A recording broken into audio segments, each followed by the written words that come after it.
Hello, everyone. This is Tom Fox back with another episode and our new season of The Magnificent Seven Rides Again. Today, I'm thrilled to have back with me Elaine Capers. Elaine, welcome back. Thank you. I'm so glad to be here. Elaine, we're recording this in late October.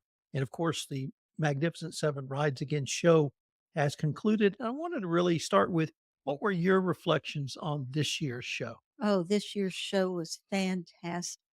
We had so many people come through and our colors and our subject matter were varied and beautiful. We just had the best time and visited with people from all over, and they said that they were excited to see the show again this year. So I think we've made a real impact with the community and with the area, and I think a lot of that is due to your podcasts, and we thank you so very much. That's the award winning The Magnificent award-winning, absolutely. Award winning, indeed. Uh, did you sell any paintings? Yes, yes, Always good to know. absolutely. My area was very successful.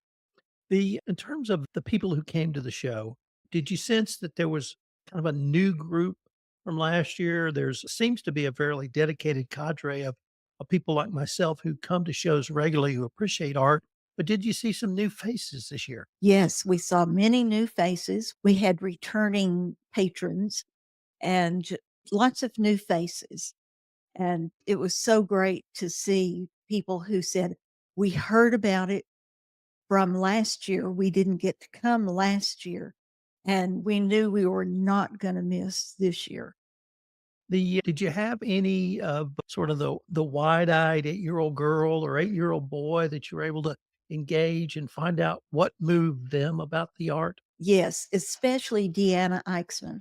She had lots of baby animals in her small paintings, and the kids really were drawn to that, and you could see that wide-eyed wonder in looking at her baby animals.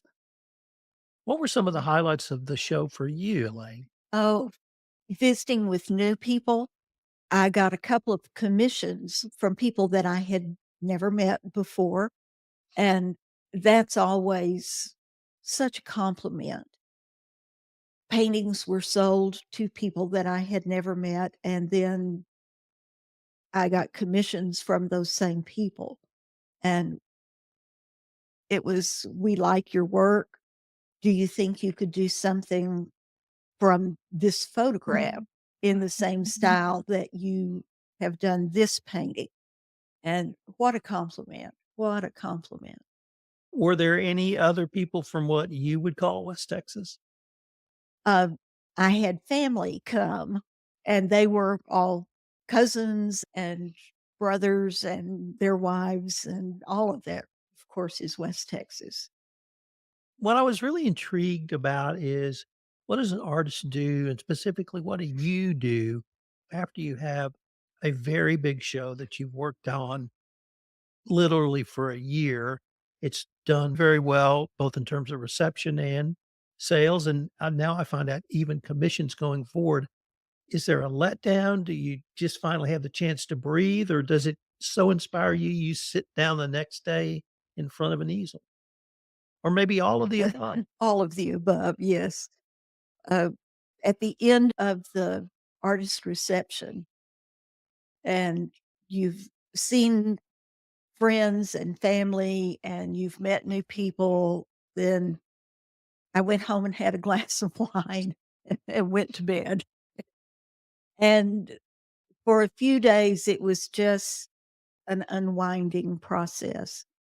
And I would tell my sweetheart, Tommy, "Okay, I'm not gonna talk about it anymore. We've talked about it enough." And then 15 minutes later, we'd be talking about it again and again. And then I would start thinking about, "Okay, what am I gonna do next year?" And already thinking about, "Okay, I've done a lot of West Texas. We need to go to some different places." And we already have booked Lost Maples for the 2nd week in November, which is supposed to be the highlight of the leaves turning. I don't know that we will have had enough cool weather for them to turn, but we're gonna give it a try, and then we'll think about where else we want to go in the next few months that'll be something a little different from what I've done. And that really leads to an area I wanted to explore with you, the fall Uh-huh. time of the year, as opposed to obviously winter, spring, or even summer when you were preparing for this show, recognizing the style in which you paint because of where you are from that we've had the chance to visit about before. Will the fall be something different for you? Is it a continuation or growth from other areas? I love the fall. The fall is my favorite time of year. I love the colors of the fall, but I hope to be able to capture the spring in West Texas because I've bragged about that spring, and so we'll watch the weather very closely in West Texas. I have cousins that live in Fort Davis, and we can jump in the car and go to Fort Davis when we see it might be raining and catch those wildflowers the next day after a rain. But I'd love to just hit some of the rivers in the hill country, the Frio and the Medina, and catch those as they're flowing and the ball cypress are beginning to turn, and catch those beautiful colors, the oranges and the golds, and get a lot of the fall in the hill country. Any maybe new directions you might wanna go for next year? Maybe work a little bit more in watercolor. Tend to stick with oils because it's what I'm comfortable with, what I'm familiar with, and maybe challenge myself a little bit more with watercolor. I think I've known you now for at least 2 years, maybe 3, Uh-huh.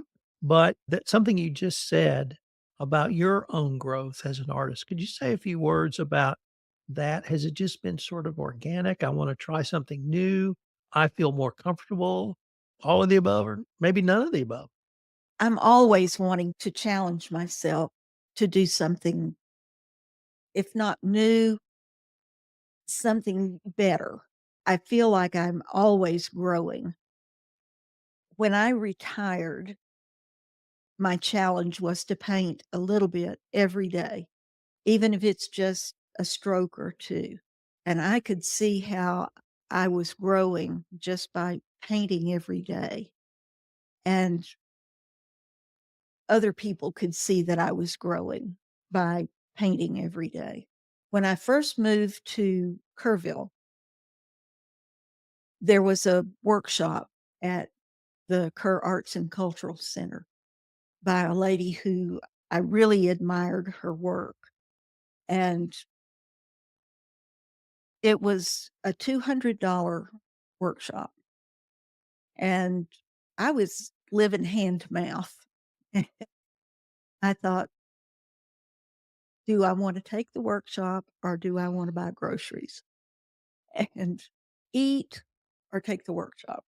So I checked the cabinet and I had beans and I had rice and I thought, I won't starve. So I took the workshop and learned a lot about painting trees and clouds and bluebonnets.